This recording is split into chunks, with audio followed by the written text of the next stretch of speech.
Hello, everyone. Welcome back to Z Talks with your host, Zaria Musgrove, where I talk about books, movies, TV shows, places, and things that relate to history and classic literature. Now, today I will be talking about a small but very impactful book called Small Things Like These.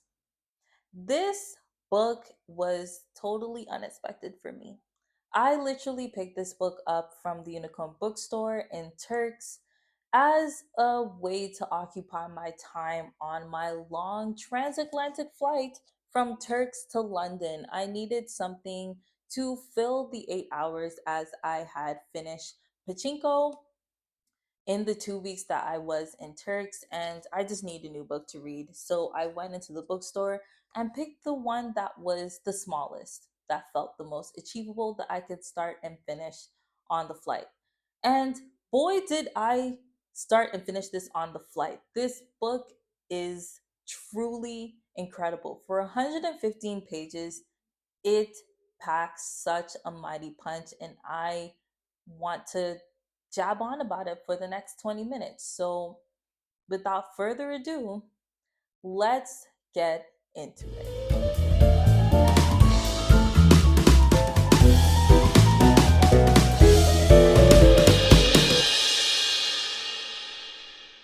Now, we just need to outline the plot of this book because this book is Chef's Kiss. So, in this book, we follow the main character, Bill Furlong. I'm just gonna refer to him as Bill. No, I'm gonna refer to him as Furlong because the author refers to him as Furlong in the book, but I feel like it'd be easier to refer to him as Bill, so I might just flip back and forth. But nonetheless, we follow Bill through his life in New Ross, Ireland in the year of 1985.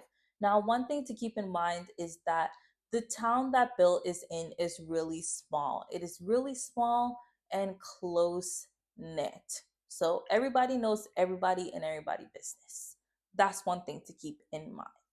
And Bill, in the first half of the book, is really emphasized by the author as just being a normal, regular guy. The first half of this book really feels like a slice of life. The author really delves into him, his five daughters, and his wife and their family dynamic, and looks into Bill and his regular working life as being a small business owner who delivers coal to families and small businesses in the town that he's in. And this point in Bill's life right now is ramping up because it is the Christmas holidays, and that is a time when everybody needs coal because it is so cold. And that is where we transition to the second half of the book, where Bill delivers coal to a convent. Now, he is used to doing this because he delivers coal to everyone. So obviously, he has delivered coal to the convent before, but on this particular visit to the convent, Bill discovers something that he wasn't expecting to discover. Now, I don't want to spoil the book, so I will not say what he discovers at the convent, but it is something that deeply unsettles him and sets him down a path of moral conflict and spiral in the way that he feels that he should deal with the situation. And this is the interesting thing about this book. We follow this book through the perspective of Bill, as this book is written in the first person narrative. So we hear his inner thoughts and his inner monologue. So throughout the book, we hear everything that he is thinking, but not everything that he thinks does he say to others. So I would say that one theme in this book is the words left unsaid. And we can see that clearly through Bill and the words that he doesn't say to the other characters around him, but we can clearly tell what he's thinking and would like to say. And therefore, because there's so much words that he thinks but doesn't say, you have this general feeling of silence in the book. You had this tension of just silence that is kind of unsettling and a bit discomforting. And this silence and this feeling of just general discomfort amps up and comes to a head when Bill discovers what he discovers at the convent. And it becomes something that overwhelms him. The silence becomes almost deafening for him as he tries to figure out what to do. Because one thing that he does do is address the situation with his wife and a select few other people in the town. He tells them what he saw and just asks them in general what they know about what is going on at the convent. And he faces a general wall of silence and pushback. Just because, for context, this convent runs the school that all five of his daughters go to, and they run the school that most of the children in the town go to. So when he goes to his wife to tell her about what is happening and his moral conflict around if he should say something, speak out, and try to stop what is happening there, he faces a wall of resistance from her because their five daughters go to the school and she doesn't want to face repercussions for their daughters based off of something that has nothing to do with her. And he faces a wall of silence from other people as they just don't want to speak out about it. So you have like this soup whispers of people knowing what's going on, but not really saying what's going on. And yeah, that is a major theme of this book: silence and silent resistance. And it is interesting because you go through this short book of him dealing with a moral conflict on what he should do about this convent and eventually solving it. I'm not going to spoil on how he solves it, but the book ends and you're like, oh, okay, amazing, nice. That book was unsettling, but that was interesting. And then you read the last page of the book, which is not even a part of the plot of the book. It is a page of the book called A Note on the Text by the author, where she basically says that obviously the characters in the book aren't real because it's historical fiction, but the situation that happened in the book is true because it's based off historical narratives.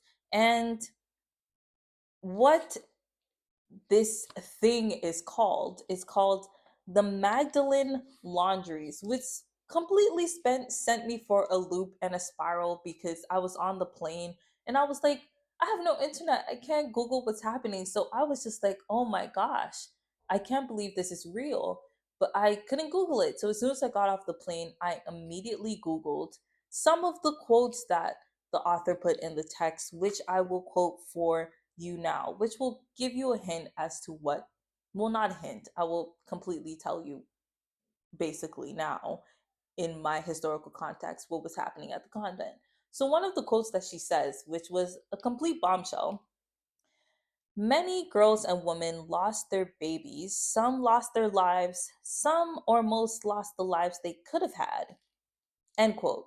And these things that were lost by these women were lost at the Magdalene laundries, which is the convent that Bill goes up to and sees horrifying things happening there, and which puts him in a moral spiral. So, obviously, I went on a little digging and I'm going to give you guys the context and the bombshells that I found in relation to this book. Now, I will say here that the main source that I'm using to just say this historical context is James M. Smith.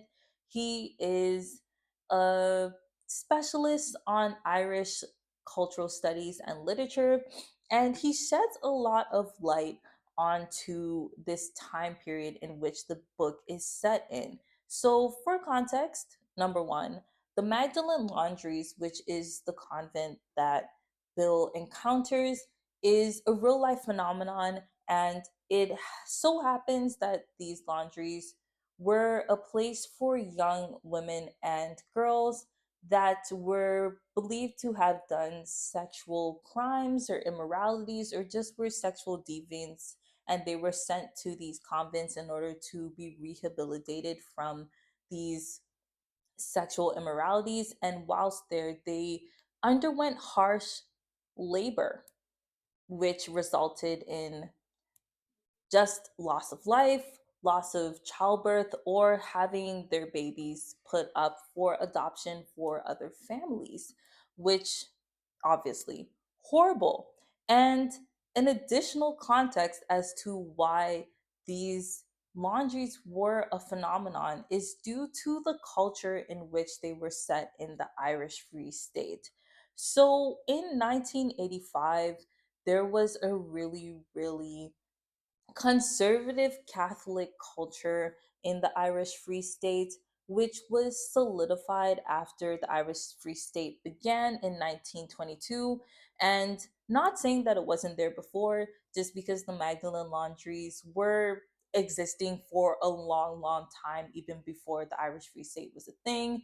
They existed from around like 1700s to early 1800s. So they were around for a long time, but the peak of conservative Catholic culture kind of made them more acceptable, which I will show through another bombshell that I found, which is called the Kerrigan Report. Now, after the Irish Free State was established in 1922, they commissioned a report to be done in 1930.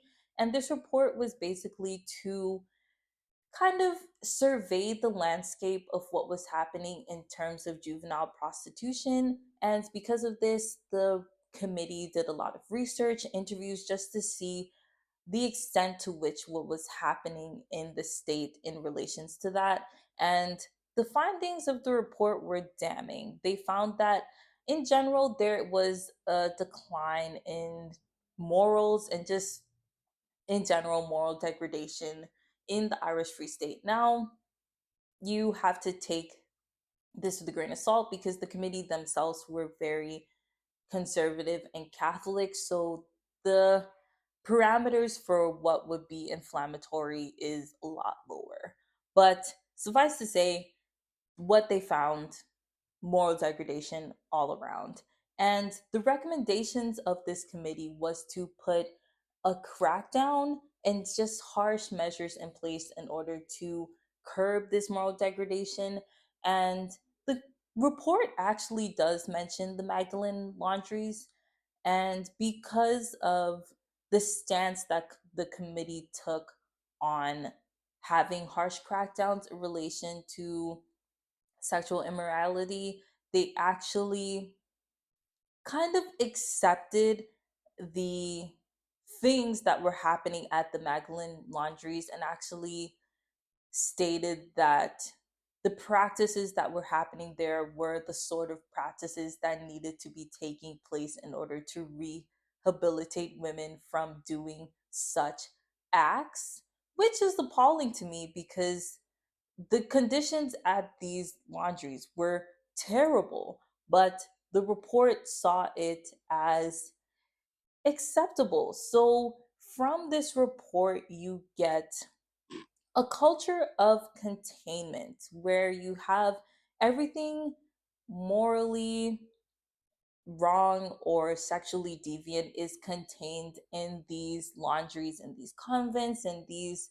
Magdalene asylums, and they are kept kind of separate and apart from society and seen as the place where you fix these things. So you have a culture of containment where they're contained in these Magdalene laundries, and people just have them as out of sight and out of mind. And it's further shown by the fact that the report that even accepted them in the first place, the Kerrigan Report, was then suppressed by the Irish Free State and not even made accessible to the public until the year 2000 in the National Archives. But I digress. You have a culture of containment of everything just kept far and apart. And The author of Small Things Like These is absolutely brilliant in reflecting this culture of containment because even in the way that the convent is situated in the town, the convent is on the edge of town. You have to take a trek to get to this convent. So even the geographical location of the convent in the town shows the way that this moral degradation is separate and apart from the town, so much that the people in the town don't even like to think about the convent and think of it as something separate and different, and you feel an added layer of containment based off of the things that the characters don't say, because no one ever really speaks up about what is happening at the convent. The only things that they say is to not say anything because of the power and the influence they hold from the schools and the license that they are getting from the state to do what they are doing. Because who are you to say anything when the state already is saying that it's acceptable?